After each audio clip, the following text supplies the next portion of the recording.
Tisztelt tanáraink, kedves diáktársaink! Rövid előadásunkkal az 1849. október 6-án kivégzett 13 maradi vértanú ősi halálvelet szeretnénk tisztelni. A műsor a 12. évfolyam koreografálta és adja elő. Előadásunkat kivégzés előzményeivel kezdjük, és a himnusz közös eléneklésével zárjuk. Az 1848-49. forradalmi szabadságharc a magyar történelem egyik legjelentősebb eseménye, magába foglalja harcunkokkal vívott harcokat és elvesztése után a szabadságért vívott küzdelem tragikus megfordulását.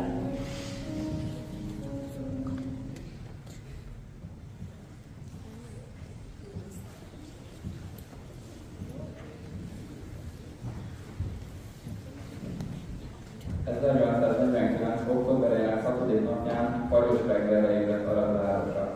A hajnali kölcsönügye azonban nem a béke előjele volt, hanem egy tragikus, fájdalommal teli naphírnöke. Magyarország elveszítette szabadságharcát, és a megtorlás könyörtelenkedett részt tudta sújtani azokra, akik a legnagyobb áldozatot hozták haza függetlenségéhez.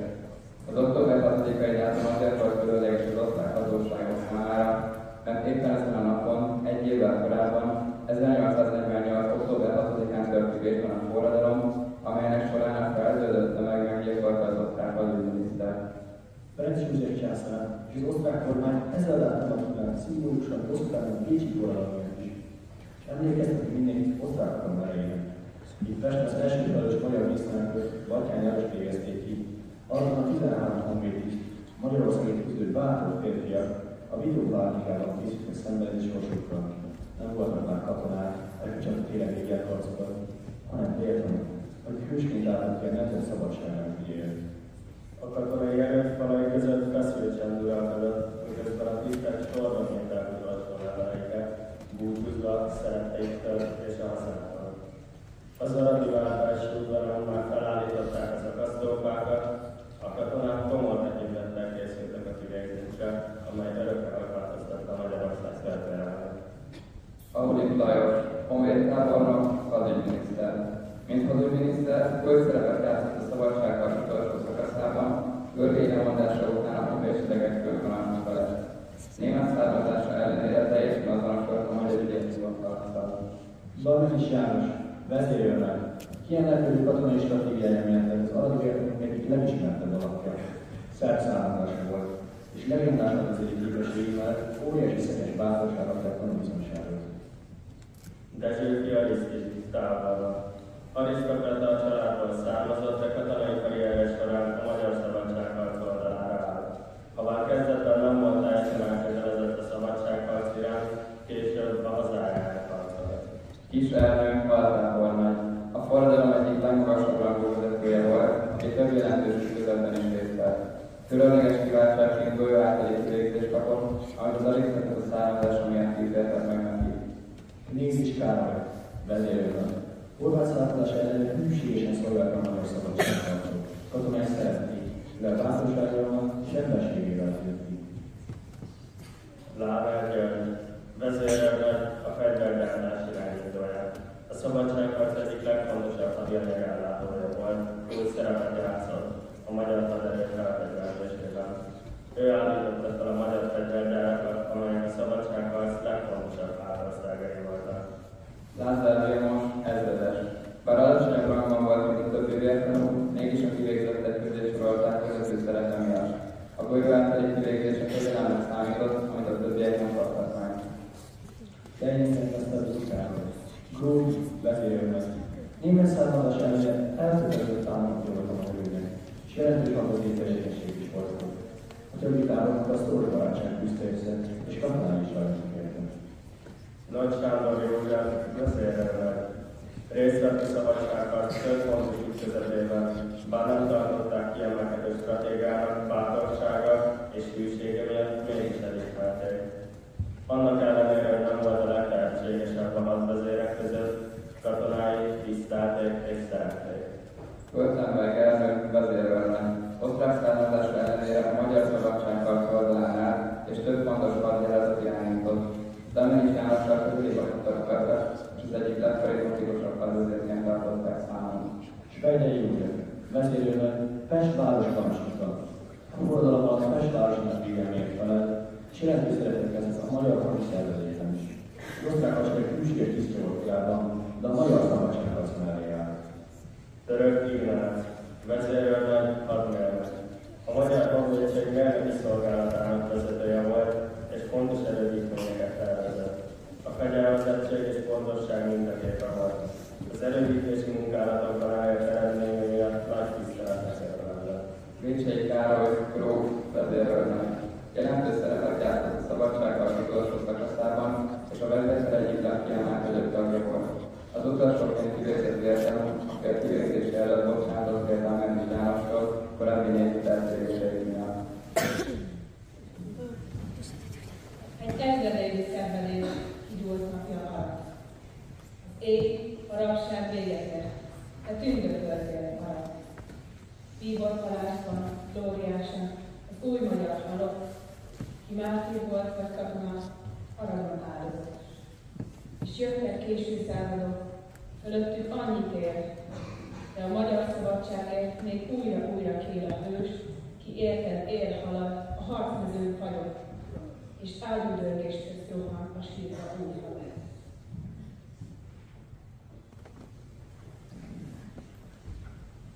Az aradi vértanúk kivégzése könnyeltelen és kegyetlen módon zajlott el. Ausztruk hatalom a különös kegyetlenkedéseire azán jól ismert, hajnalú tábornak megbízásával akarta demonstrálni a názás megtorlásának súlyát. Október 6-án reggel a 13 magyar hős két csoportra osztották. 9-et feltartottak, 4-es sortűzzel végeztek ki. Az akasztás különösen megalázott és kegyetlen halál nem voltak a megtisztek számára, hiszen a feladatos normák szerint az a bűnöző, nem pedig a becsületes katonák kivégzési módja volt. A kivégzési során több áldozatot hosszú perceken át szenvedett, mert a urak nem mindig azonnal testet összeértek. Gróf Leinigen Vesztergóf Károly, ez a hosszú ideig küzdött az életért, még a halált elragadta. Sortűzzel kivégzettek Kis Ernő, Desőpi Ariszti, és Vejdei József és Lázár János szintén szörnyű halált haltak. Kis Ernőt nem találtak el halálosan, így egy közvetlen lövéssel végezték ki, ami még inkább okozta a kegyetlenségnek. A hógérok és a kivégzést irányítók idegközönnyel végezték a feladatokat, miközben a katonák és polgárok csendben nézték a tragikus jelenetet. Az aradi vértanúk halála nem csak a szabadságharc végét jelentette, hanem egy könyörtelen hatalom súlyos és brutális üzenetet is. A magyarok lázadásának vérdát és fájdalomnak kellett véget érnie. A hazájukért a végségig küzdő tisztek végső szavai feljegyzésre kerültek, melyekről kiderülnek, hogy még utolsó pillanatokban is hűek maradtak az országhoz és eszményeikhez. A kivégzés kísérlet alatában nagyján kezdték.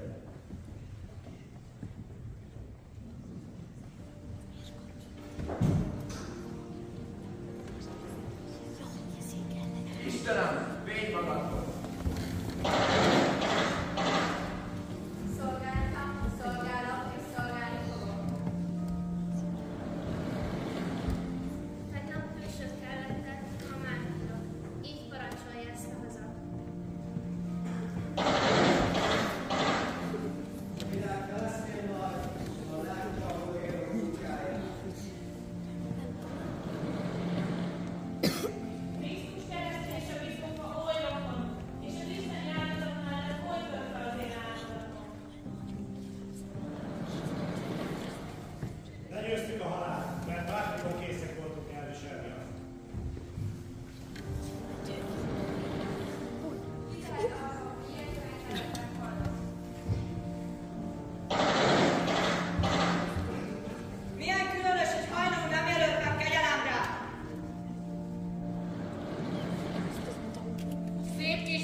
Az eredeti vértanúk története nem csupán a magyar szabadságharc tragikus befejezését jelenti, hanem a bátorság, a valós szeretet és az önfeláldozás örök példáját is.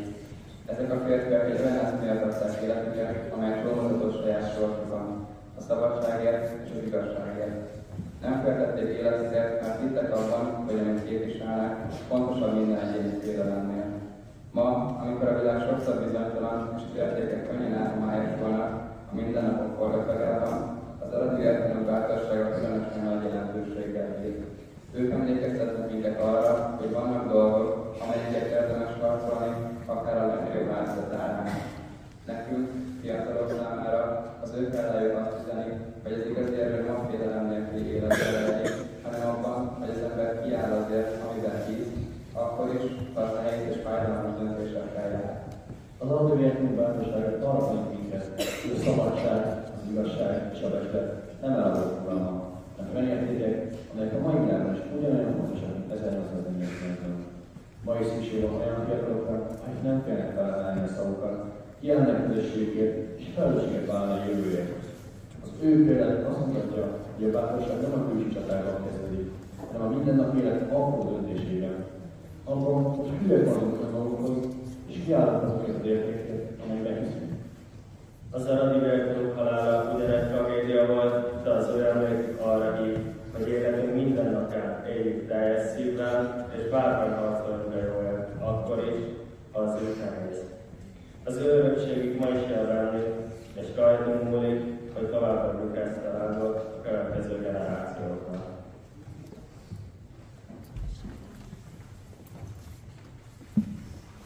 Erdő mellett estvélettem, subán fejem alá tettem, összetettem két kezemet, úgy kértem jó Istenemet, én Istenem, adjál szállást. Már meguntam a járgálást, a bújdosást, az idegen földön lakást. Adjon Isten jó éjszakát, küldje hozzánk szent angyalát, bátorítsa szívünk álmát. Adjon Isten jó éjszakát.